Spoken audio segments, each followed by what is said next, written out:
3. Tema dan konsep pernikahan. Tema dan konsep seperti sebuah impian akan rumah idaman. Tentu Anda harus dapat menggambarkan konsep serta bentuk perwujudan dari pernikahan impian Anda. Tema adalah tentang jati diri kalian berdua, lalu digambarkan dengan konsep pernikahan yang terwujud dalam warna, desain, suasana, musik, dan lain sebagainya. Tidak salah tentunya menampung masukan dari keluarga dan orang tua sendiri, bukan? 4. Undangan. Setelah menentukan tema dan konsep, dasar utama harus dimulai dari berapa jumlah tamu yang akan diundang. Apakah seluruh teman atau hanya yang kenal dekat? Apakah seluruh keluarga besar atau keluarga besar inti saja? Akankah mengundang relasi bisnis keseluruhan atau yang masih aktif saja? Bijak serta berhati-hatilah dalam menyusun daftar tamu yang akan diundang. Semua itu akan menentukan dalam perencanaan selanjutnya. 5. Anggaran. Dasar dari besarnya anggaran pernikahan tergantung dari berapa banyaknya jumlah tamu yang akan diundang. Tentu jumlah 100 tamu dengan 1000 akan sangat jauh sekali perbedaan anggaran yang perlu dipersiapkan, bukan? Anggaran pernikahan yang dibelanjakan maksimal 90% dari dana yang tersedia. 10% harus Anda cadangkan dan tidak dimasukkan dalam pos-pos perencanaan pernikahan. Segala sumber anggaran harus mudah didapat dan tersedia dalam kurun setidak-tidaknya 12 bulan menjelang pernikahan. Hindarilah pemakaian kartu kredit di luar kemampuan, karena akan membebani keuangan Anda setelah pernikahan. Tentu Anda tidak mau bulan madu Anda gagal karena keuangan yang tidak mencukupi, bukan? 6. Tempat pesta atau venue. Perwujudan konsep yang paling penting adalah pemilihan tempat, baik untuk acara pengikatan janji suci maupun penyelenggaraan pesta pernikahan tersebut. Pilihlah tempat yang sudah sering mengadakan pesta atau acara dan sesuai dengan anggaran serta jumlah ideal tamu undangan. Jangan memaksakan memilih tempat yang baru sama sekali atau kurang dukungan fasilitas, berbahaya, jauh dari akses jalan.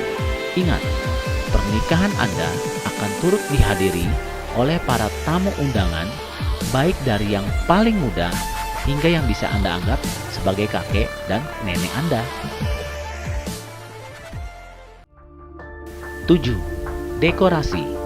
Setelah tempat terpilih, tentu akan lebih mudah mengimplementasikan konsep pernikahan impian Anda.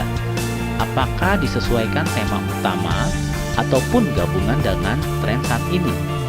Pemilihan warna sebaiknya tidak melebihi 2 hingga 3 warna utama, kecuali berkonsep vintage atau karnaval. Perbincangan yang detail sangat dibutuhkan dengan pihak dekorasi maupun floris. Tentu saja, tentang apa yang ingin ditonjolkan dikurangi atau bahkan spot yang tidak diinginkan untuk diekspos. Tata cahaya, panggung utama, panggung musik, lantai dasar, area penerima tamu, area makan, tenda, dan lain sebagainya merupakan hal yang sangat menarik untuk didiskusikan bersama.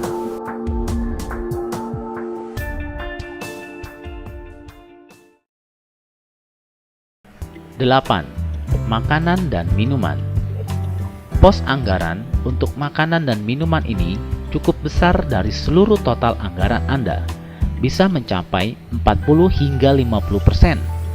Oleh karena itu, baik jumlah porsi, jenis menu makanan dan minuman, variasi makanan ringan, dan lain sebagainya perlu diperhatikan secara seksama agar bisa mengakomodasi seluruh lapisan para tamu undangan yang hadir dalam pesta pernikahan Anda.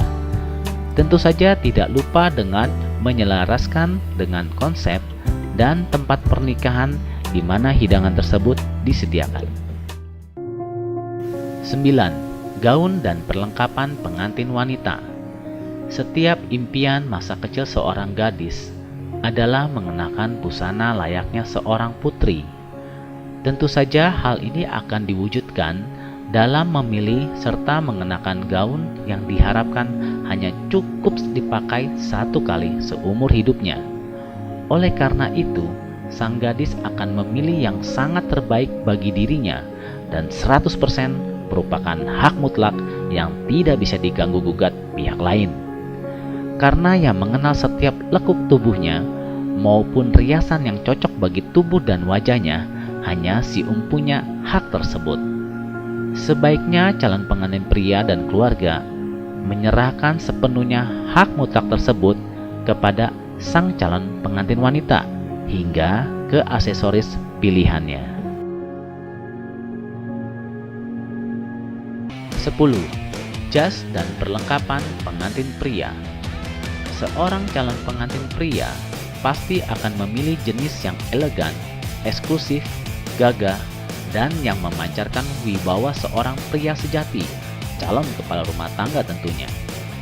Pemilihan warna dan konsep yang sesuai dengan gaun pengantin calon pengantin wanita juga harus disesuaikan. Tak elok tentunya bila dalam hal ini sang pria melebihi ego dirinya. Sesuaikan pula dengan warna kulit serta lingkungan tempat pesta nantinya. 11. Perlengkapan busana kedua orang tua dan keluarga inti. Tak hanya calon pengantin yang ingin terlihat sempurna, kedua orang tua dan keluarga tentunya mempunyai harapan yang sama agar terlihat berbahagia serta bangga akan jerih payahnya hingga tiba mengantar anak-anaknya ke dalam sebuah ikatan janji suci. Yang perlu diperhatikan, pemilihan warna baik gaun ibu dan ayah diserahkan sepenuhnya kepada calon pengantin, dan sebaiknya juga kedua orang tua mempunyai warna dan model yang tidak terlalu jauh berbeda atau hampir sama antara kedua orang tua, yang mencerminkan kompaknya kedua keluarga yang akan menjadi satu keluarga besar di mata para tamu undangan dan keluarga lainnya.